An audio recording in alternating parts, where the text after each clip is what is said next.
құрметті партияластар, құрметті әріптестер, ең басты мәселенің бірі, мен бір қорытынды жасап өтейін.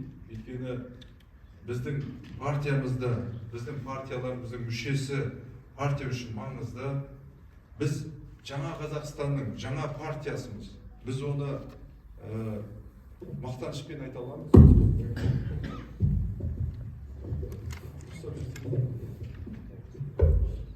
Бұл бағытта біз көп жұмыстар атқарып жатырмыз, көп жұмыстар.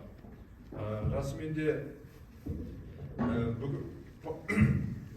партиямызда бүгінгі таңда 100 мыңнан астам мүшесі бар. Партиямыздың республикалық маңызы бар қалалардағы 3 филиал, 17 облыстық филиал және облыстық маңызы бар қалаларда 2 филиал тіркелді. 202-ге жуық партиялық бастауыш ұйымдары жұмыс істейді. Әртүрлі деңгейде өкілді органдарда партия құрамында 25 депутатымыз бар. Өткен сайлауда бізді қолдап 140 мың адам дауыс берді. Ал экзит полдың нәтижесінде 210 мыңнан астам сайлаушы Қазақстан Республикасында біздің партиямызды қолдаған екен. Партия алдағы парламент мәжілісіне сайлауға белсенді дайындалуда, партияның өңірлік филиалдарын, оның саны мен сараптамалық құрамын күшейтуде. Бірінші, ең үлкен біздің бағытымыз ол энергетикалық реформа. Энергетика реформасын, оның ішінде атом электростанциясын салу қажеттігін түсіндіру үшін ғалымдар мен сарапшылардың бірлестігіне бастамашылық жасады. Республикалық және өңірлік штабтарда үлкен түсіндіру жұмыстары жүргізілді. Атом электростанциясын салуға барлығы 100-ден астам агитгруппа, агиттоп партиямыздан жұмылдырылды. Сонымен қатар, осы өткен жылы желтоқсанда Түркістан қаласында бірінші Жасылдар партиясының саммитін өткіздік. Оған Ресей Федерациясының, Өзбекстанның, Қырғызстанның, Жапонияның, Монголияның және Оңтүстік Корея республикаларының экологиялық партиялары қатысты. Осы ынтымақтастық шеңберінде экологиялық проблемаларды шешудің бірлескен жол карталары әзірленді.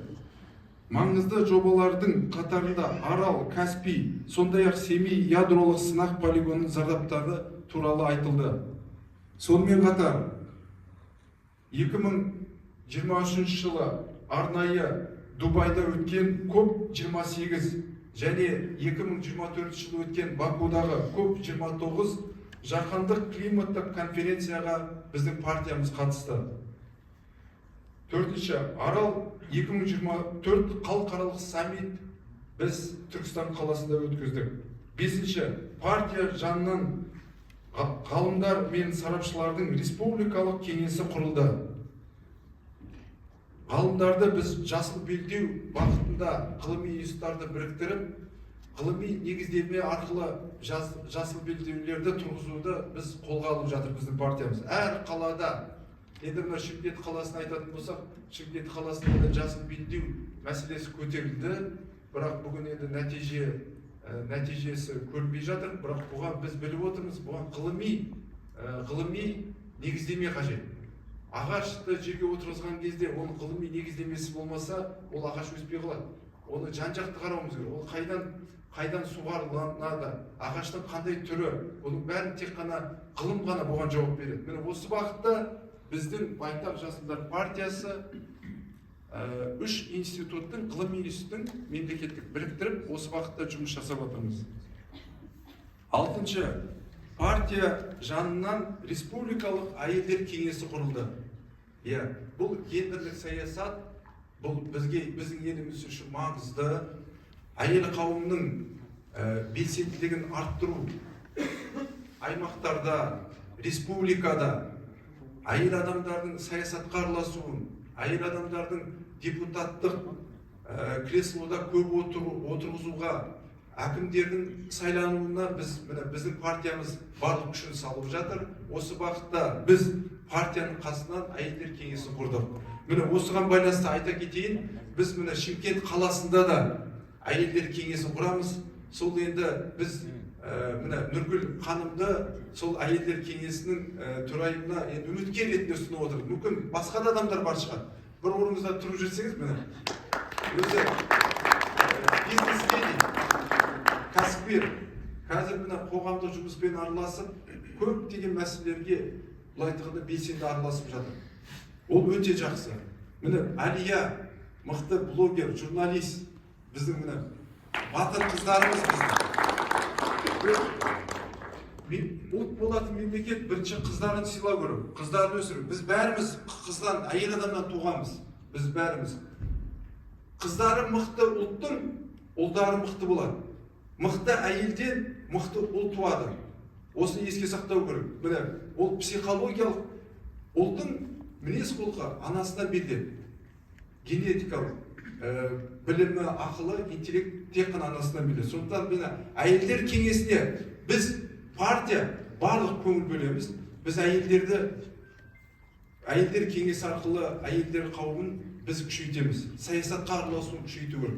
Әйел бар жерде жемқорлық жоқ. Әйел бар жерде ашықтық пен шындық, ол шындықты біз мойындауымыз керек. Әрине, тағы да айтамын, біз ер азаматтар, қыздарымыз қорғалған болса, қыздарымыз мықты болса, олардан мықты ұл туады. Осыны еске сақтап алуымыз керек. Мен өзім анам кәсіпкер, әлі күнге дейін кәсіпкер. 70-тен асса да. Мен де сол анамның энергиясы менде бар. Анамның арқасында, мен партияны құрған кезде мен анамның өзі қаншама маған көмектесті мысалға. Ол шындықты айту керек. Анамыз, қыздарымызды біз қорғау, әйелдер кеңесін біз күшейтуіміз керек. Жетінші, салауатты өмір салты бойынша жобалар жүргізілуде. Тұрақты түрде Байтақ Ранфест акциясы республикада өтуде. Біз Шымкентте де 2-3 рет акция өткіздік. Ол біздің Байтақ Жасылдар партиясы таңғы жүгіруді біз халыққа жеткізіп жатыр. Таңертең жүгіру, таңертең. Салауатты өмір сүру салты әрқайсының өзімізден басталады. Егер біз спортпен айналысатын болсақ, спорттың оңай түрімен айналысатын болсақ, біздің денеміз сау болады. Мысалы, қазір больницаларға барыңыздаршы, тола ауруға. Онкология, тағы басқа жүрек аурулар, әсіресе жастар жүрек ауруымен кетіп алады. Не үшін? Жүрек әлсіз. Жүректі күшейтетін тек қана спорт, ол таңғы жүгіру. Міне біз осы нені біздің партиямыз бірінші орынға қойып отырмыз. Мысалға, республикада денсаулық министрлігінің бюджеті 3,5 триллион. Ал экология министрлігінің бюджеті 20 миллиард теңге. Ал адамдардың бәрі ауруға шалдырып жатыр. Не үшін? Экологияның себебінен. Яғни экологиялық министрлік нашар жұмыс істегеннен кейін оның нәтижесін қарапайым халық көріп отыр. Сондықтан біз осы мәселеде баланс ұстауымыз керек. Яғни экологиялық министрлігі салауатты өмір сүру салтын, реабилитациялық орталықтарды ашып, барлық өндірістің қасында тұратын халқымызды, жұртты біз емдеу, соларға сол бағытта жұмыс істеу. Сол кезде бізде больницада, ауруханаларда адам аз болады. Мен мысалы Америка құрама штатында тұрдым. Бір күні баламыз гриппен ауырып қалды, мұрны су ағып, жөтеліп, врачқа барғанбыз. Врач айтады, ешнәрсе жасаудың керек емес, дәрі бермеңдер, осылай бір аптадан кейін өзі жатып кетеді деп ше. Не істеу керек, бір нәрсе ішу керек, кол ішкізіңдер, дейді. А бізде қалай болады? Больницаға барса дәрін береді ғой бізге. Дәріні бір сумка дәрі береді, ана баланы иммунитетін нәрсе береді, одан кейін оның басқа да ауруға шалдығады, тағы басқа. Көрдіңіз бе? Біздің медицина салауатты өмір сүру салтын дәріптемейді да, бізде керісінше химикатпен біз ауруға шалдығамыз. Міне, біздің партиямыз осы мәселемен айналысу керек. Сондықтан Байтақ Ранфест акциясын, салауатты өмір сүру салтын енгізу, халқымызға дәріптеу, ол біздің партиямыздың негізгі мақсаты.